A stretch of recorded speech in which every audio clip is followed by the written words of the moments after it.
They never forget.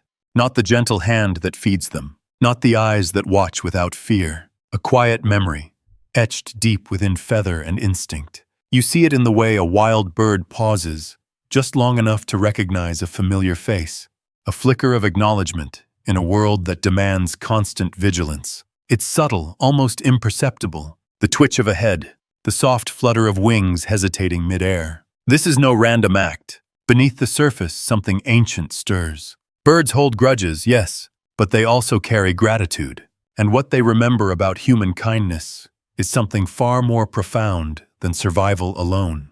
It's a language spoken in silence. Many walk through life imagining animals to be fleeting shadows of memory, ephemeral spirits without depth, that their moments of recognition are trivial blips, easily forgotten. But listen closely.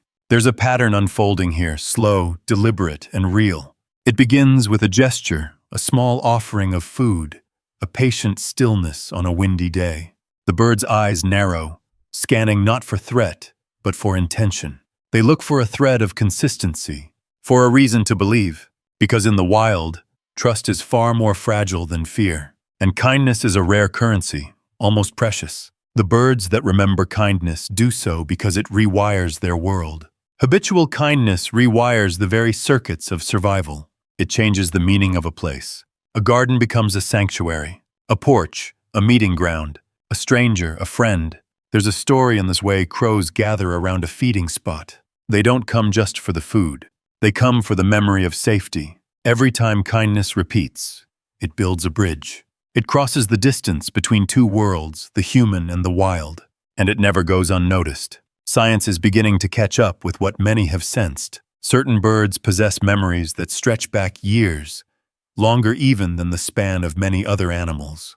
They remember faces. They remember voices. They remember the stories woven quietly between them. One remarkable example lies in the common raven. Notorious for their cunning, ravens have been documented recognizing individual humans after years of separation. They remember who fed them, who threatened them, who merely stood still.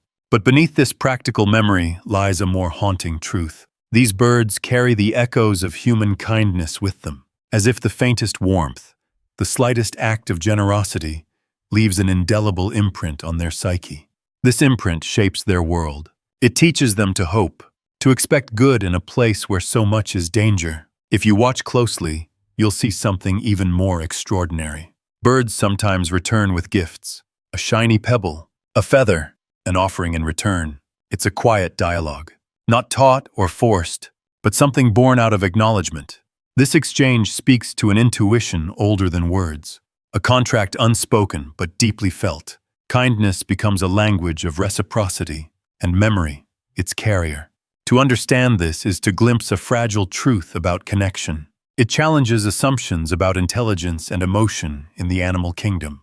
It asks us to reconsider our relationship with the wild. Because when a bird remembers kindness, it is not simply recalling a meal. It is recalling a moment of safety, a pause in the relentless calculation of risk, a moment when the world felt less hostile. This memory shapes their behavior. They will approach more closely next time. They will sing more freely.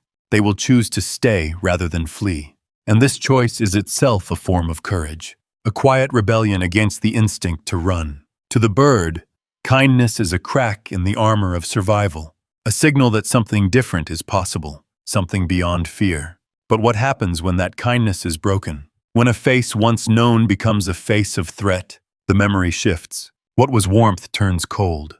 Trust fractures. The bird's hesitation hardens into a defensive wall. This is the darker side of memory, the weight of betrayal, and it lingers in their behavior. They become wary, distant.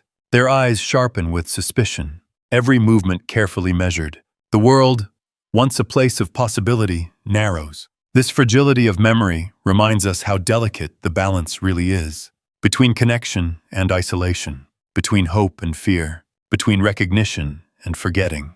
It also reveals something about our own humanity, how we too rely on memory, not just to recall facts, but to shape our sense of belonging, to determine who we can trust, to decide when to open our hearts again. The birds hold a mirror to this process. They show us that memory is not passive, it is active, alive. It is a living thread woven through behavior and emotion, not just a record of events, but a guide for future actions. Kindness, then, becomes a seed planted in the soil of memory. It requires time to grow, nurturing to flourish, and even then, it exists within a world always poised between danger and safety. Perhaps this is why some cultures have long revered birds as symbols of prophecy and spirit, because they carry stories on their wings, stories of survival and hope, of loss and remembering. Their capacity to recall kindness reveals a hidden depth, one that transcends the surface of instinct, that touches the core of what it means to be connected, to be seen, to be trusted, and to trust in return. In a way, the birds teach us about patience, about the slow unfolding of relationship, how trust is not instantaneous, but built in moments small and unassuming, how kindness is not just a gift, but an investment, one that may only bear fruit years later in the quiet recognition of a bird. This recognition, this memory, is a quiet revolution. It shifts the narrative from humans dominating nature to a fragile partnership, from isolation to communion.